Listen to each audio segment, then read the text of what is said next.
Israel Hamas की जंग में अमेरिका बना निशाना। इजराइल का साथ देने की अमेरिका ने चुकाई कीमत। ड्रोन और मिसाइल से हुए हमले। इस लड़ाई में जिसका डर था आखिर वही हुआ। युद्ध इजराइल और गाजा से निकलकर पश्चिमी एशिया तक पहुंचा। हमास पर इजराइल लगातार रॉकेट दाग रहा है और आतंकी ठिकानों को नष्ट कर रहा है। हमास के डिप्टी चीफ की मौत की खबर भी सामने आई। और क्या है इजराइल का 3 फेज प्लान। दोस्तों, इजराइल हमास के बीच चल रहे युद्ध में अब अमेरिका खुद इराक और सीरिया जैसे देशों के हत्थे चढ़ गया है और युद्ध से निकली आग की लपटें अब पूरे पश्चिमी एशिया तक फैलती जा रही हैं। ऐसे में सवाल ये उठता है कि आखिर इस लड़ाई में अमेरिका को निशाना क्यों बनाया जा रहा है और क्यों ये युद्ध पूरे पश्चिम एशिया में फैल रहा है, और अगर इस आग को नहीं रोका गया तो ये कितने देशों को अपनी चपेट में ले लेगी। ये सब कुछ आज हम आपको इस वीडियो में बताने वाले हैं, इसलिए इसे अंत तक जरूर देखिएगा।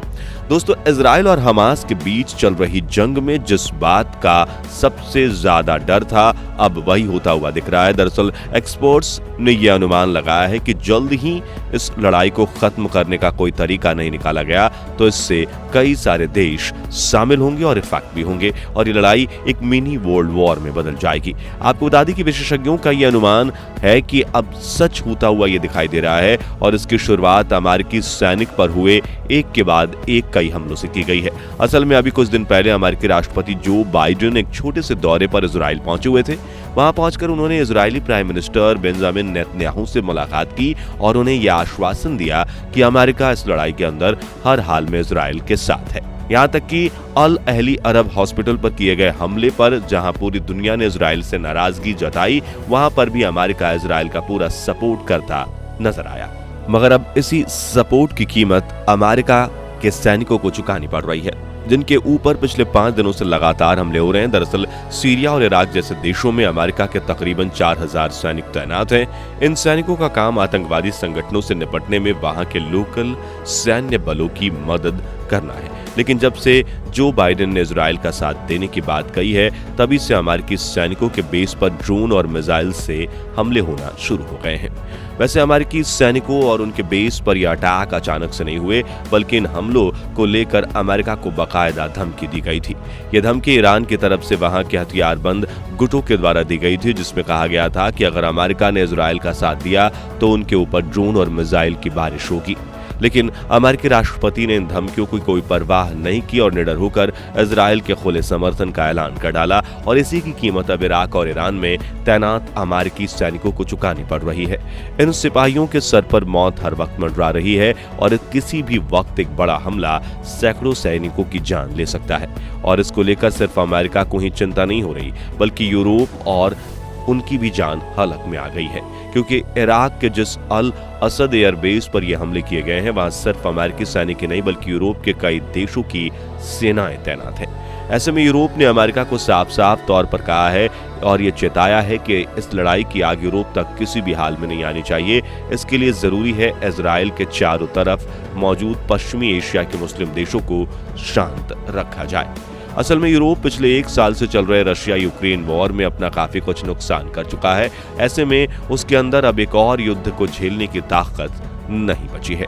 मगर अमेरिका के रवैये को देखकर लग रहा है कि उसे अब इन सब चीजों की कोई परवाह नहीं है और वो युद्ध के लिए बिल्कुल तैयार है। यहाँ तक कि उसने इराक और सीरिया में तैनात अपने सैनिकों और मुस्लिम देशों में रहने वाले अपने नागरिकों को भी सतर्क कर दिया है, क्योंकि उसे मालूम है कि हमला कहीं भी हो सकता है। इन सब चीजों के चलते जिस बात का लोगों को सबसे ज्यादा डर है वो अब सच होती हुई नजर आ रही है। असल में हमास और इजराइल के बीच शुरू हुई इस जंग की छींटे अब आसपास के देशों पर भी पड़ना शुरू हो गई हैं और ये लड़ाई गाजा पट्टी से निकलकर पूरे पश्चिमी एशिया में फैलती हुई दिखाई दे रही है। यहाँ आपको बता दें कि पश्चिमी एशिया में इजराइल के अलावा ईरान, इराक, तुर्की, सऊदी, यमन और लेबनान जैसे 20 देश आते हैं। अगर इनमें से आधे देश भी इस लड़ाई कूद पड़े तो वही स्थिति और भयावह मंजर देखने को मिलेगा जो द्वितीय विश्व युद्ध के दौरान देखने को मिला था, क्योंकि जब इतने सारे मुस्लिम देश अकेले इजराइल पर हमला करेंगे तो जाहिर सी बात है कि उसकी मदद करने के लिए अमेरिका और कुछ और यूरोपीय देश सामने आएंगे और अगर अमेरिका युद्ध में शामिल होता है तो रूस भी इस लड़ाई में जरूर कूदेगा। यानी कुल मिलाकर ये जंग इतना बड़ा रूप ले लेगी कि इसे रोक पाना किसी के बस की बात नहीं होगी। ऐसे में दुनिया के सभी देशों को ये चाहिए कि इस लड़ाई को जितना जल्दी हो सके रुकवाने की कोशिश की जाए। लेकिन दोस्तों, दोनों ही तरफ से युद्ध को खत्म करने की जगह इसे और ज्यादा भड़काने की बातें की जा रही हैं। एक तरफ ईरान शुरुआत से ही इस लड़ाई के लिए मुस्लिम देशों को एकजुट करने के लिए लगा हुआ है। उसका कहना है कि सभी मुस्लिम देशों को एक साथ मिलकर इजराइल पर बमों और मिसाइल से हमला करना चाहिए। उनके साथ ही आर्थिक रूप से तोड़ने के लिए इजराइल के साथ अपने सभी तरह के व्यापार को भी खत्म कर देना चाहिए। इसके लिए ईरान कई मुस्लिम देशों के साथ मीटिंग भी कर चुका है। आपको बता दें कि इजराइल की इकोनॉमी काफी हद तक मुस्लिम देशों के साथ चलने वाले व्यापार पर रिलाय करती है। हालांकि इजराइल के पास अपने खुद के तेल के भंडार हैं, लेकिन फिर भी इसे काफी बड़ी मात्रा में मुस्लिम देशों से तेल इंपोर्ट करना पड़ता है। ऐसे में अगर मुस्लिम देश पूर्ण रूप से इजराइल का आर्थिक बहिष्कार कर देते हैं तो ये उसके लिए एक बहुत बड़ा झटका होगा। दूसरी तरफ इजराइल हथियार डालने या शांत रहने या समझौता करने के लिए बिल्कुल भी तैयार नहीं है, क्योंकि उसे अमेरिका जैसे ताकतवर देश का पूरा साथ मिल रहा है।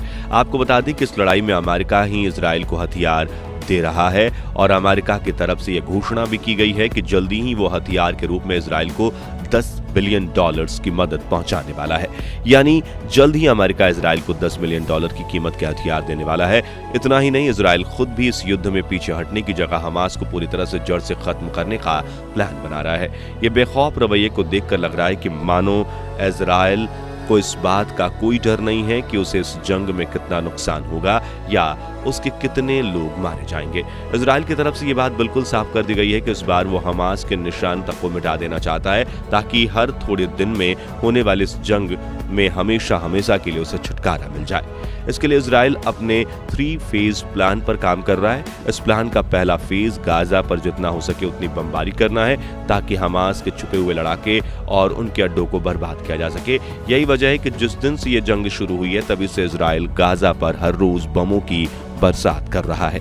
प्लान के अनुसार जब ये फेज खत्म होगा तो दूसरे फेज में इजराइल अपनी जमीनी सेना को गाजा के अंदर भेजेगा और इस काम में अमेरिका ने इजराइल की मदद करने का वादा किया है। यानी इजराइल के सैनिकों के साथ ही अमेरिकी सैनिक भी गाजा के अंदर घुसेंगे और इन सैनिकों का काम हमास के एक लड़ाके को ढूंढ कर मारना होगा। यह ऑपरेशन तब तक चलेगा जब तक कि हमास से जुड़े एक बंदे को मौत के घाट ना उतार दिया जाए। और इसके बाद प्लान तीसरा शुरू होगा, जिसका मकसद गाजा में एक बिल्कुल नई सुरक्षा व्यवस्था खड़ी करना, ताकि दोबारा से कोई नया हमास जन्म ना ले। वैसे तो इजराइल का ये प्लान बहुत दमदार है, लेकिन इसमें बस एक ही कमी है, इसके अंदर बेकसूर लोगों की जान पहुंच जाएगी, क्योंकि आसमान से गिरने वाले बम और बंदूक से निकली गोली किसी से नहीं पूछेगी कि सामने खड़ा इंसान हमास से ताल्लुक रखता है या नहीं। और पिछले 17 से 18 दिनों से हर रोज ऐसा ही हो रहा है, जहां गाजा में सैकड़ों मासूम लोग हर दिन मौत का शिकार बन रहे हैं। तभी तो इस युद्ध में मरने वालों की गिनती 7,000 के पार हो चुकी है और 5,000 से ज्यादा लोग सिर्फ गाजा में मारे गए हैं। जाहिर सी बात है कि इतना सब कुछ होने पर मुस्लिम देश भी ज्यादा देर तक शांत नहीं बैठेंगे। ऐसे में यह देखना बहुत ही दिलचस्प होगा कि आगे आने वाले दिनों में मुस्लिम देशों का इस लड़ाई को लेकर क्या रवैया रहता है। वैसे आपको क्या लगता है, लड़ाई और ज्यादा बड़ा रूप लेगी या नहीं? कमेंट करके अपनी राय जरूर दीजिए। बाकी दोस्तों, आज के हमारे इस वीडियो में बस इतना ही था। वीडियो अच्छी लगी हो तो इसे लाइक और शेयर जरूर करना, और अगर आप हमारे फेसबुक पेज पर नए हैं तो पेज को फॉलो भी जरूर करें। मिलते हैं जल्दी एक और ही इंटरेस्टिंग वीडियो में, तब तक के लिए गुड बाय, जय हिंद।